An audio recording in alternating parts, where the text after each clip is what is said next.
Diğer tarafa gidelim sana.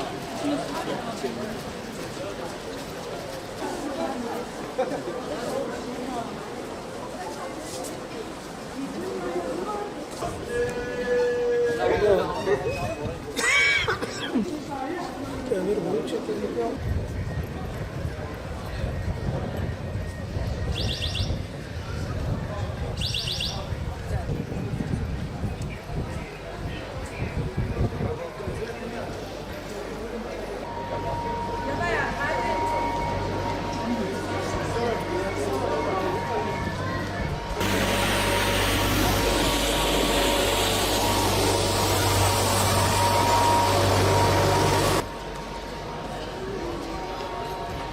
Oh, that's a male.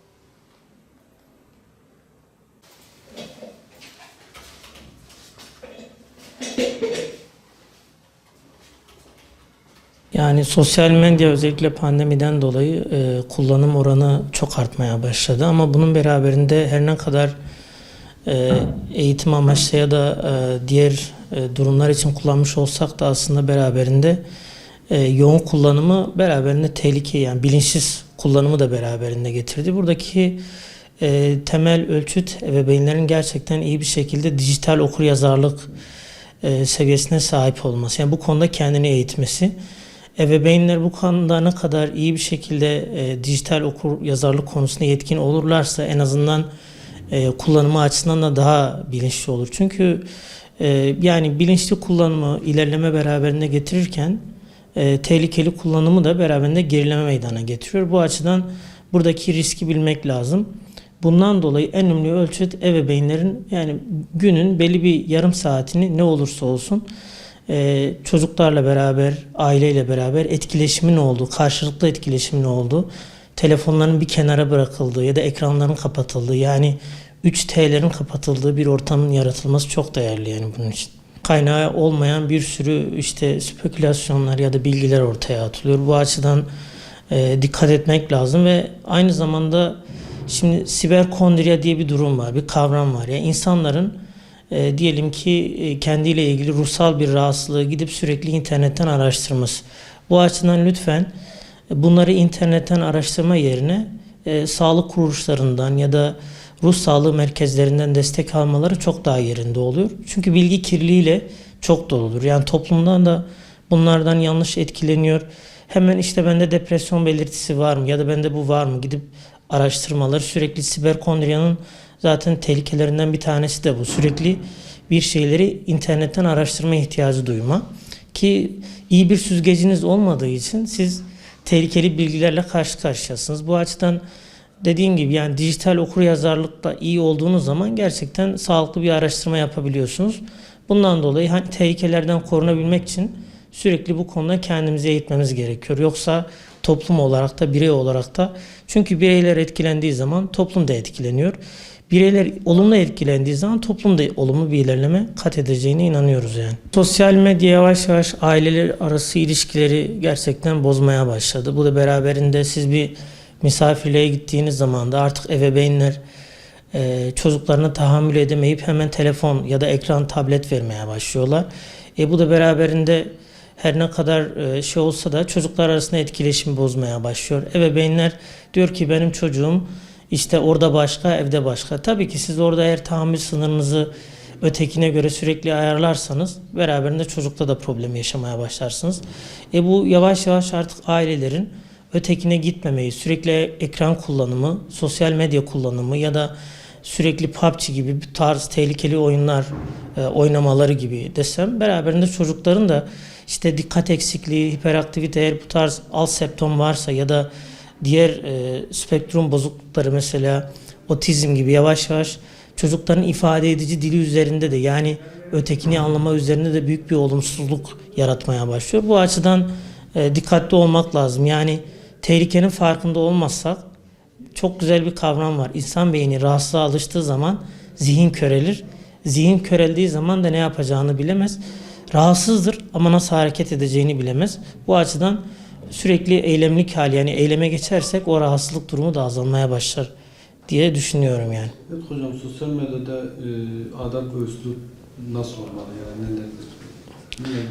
Yani bunun adab ve üslubu çok yani güzel bir soru. Çünkü farkında olmadan ben işte diyelim ki yüz yüze olduğumuz zaman kullanacağımız kelimeler daha çok seçiyoruz. Ama ötekini görmediğimiz için ya da belki ötekini görsek de nasılsa fiziksel olarak bize ulaşılabilirliği rahat olduğu için bu konuda bazen bireyler ötekini düşünmeden her ağzına geleni söylüyor. Yani hakaretvari ya da diğer şeyler.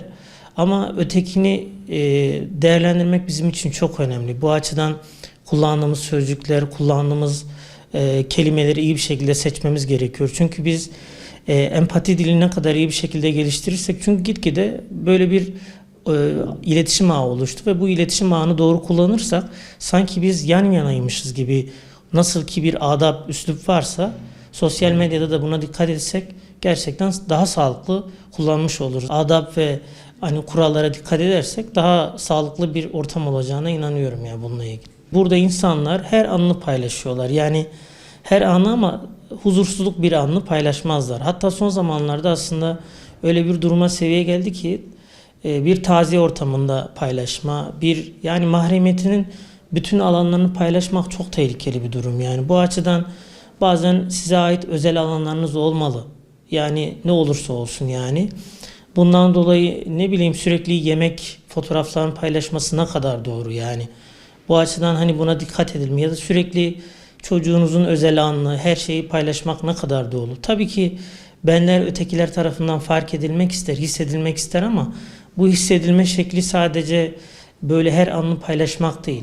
Siz farklı bir kareyle de ötekine kendinizi fark ettirebilirsiniz, ama sürekli böyle bütün o özel alanlarını paylaştığınız zaman ciddi anlamda çok tehlikeli bir durum alıyor. Hatta bu artık gitgide insanlar sizinle tanışmadan sizin bütün özelinizi yani öğrenmeye başlıyorlar. Kesinlikle 18 yaşından önce çocukların ekrandan uzak durulması gerektiriyor. Ne olursa olsun ebeveynlerin bu konuda ekranı işte yeme aracı ya da bir şey aracı olarak, sakinleştirme aracı olarak kesinlikle kullanmamaları gerekiyor.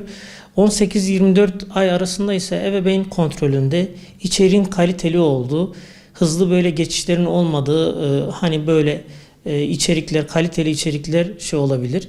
24 ile 5 yaş arasında 1 saati geçmeyecek şekilde ebeveynler beraber şey ya da çocuklar hani izleyebilirler.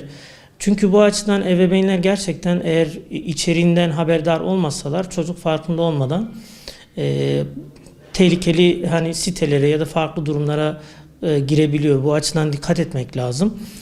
Ebeveynler yani biz demiyoruz kesinlikle hemen kesin şey yapın. Sadece kontrolünde olsun. Yani bu konuda kullanımı konusuna biraz daha böyle belli kısıtlamalar getirerek kontrollü bir şekilde kullanmak yerinde olur. Yani hızlı böyle hareketin olduğu, hızlı yaşamın olduğu bir çağda yaşıyoruz. Bu açıdan ebeveynler olarak bazen hemen sabırsızlanıyoruz. Diyoruz ki çocuk ağlıyor, bir an önce sussun, ekranı veriyoruz. Tabii ekranı verdiğiniz zaman belli bir içerikler olduğu için çocuk sakinleşebilir, ama her seferinde bu kullandığınız zaman sınır kavramını öğretmemiş olursunuz çocuğa.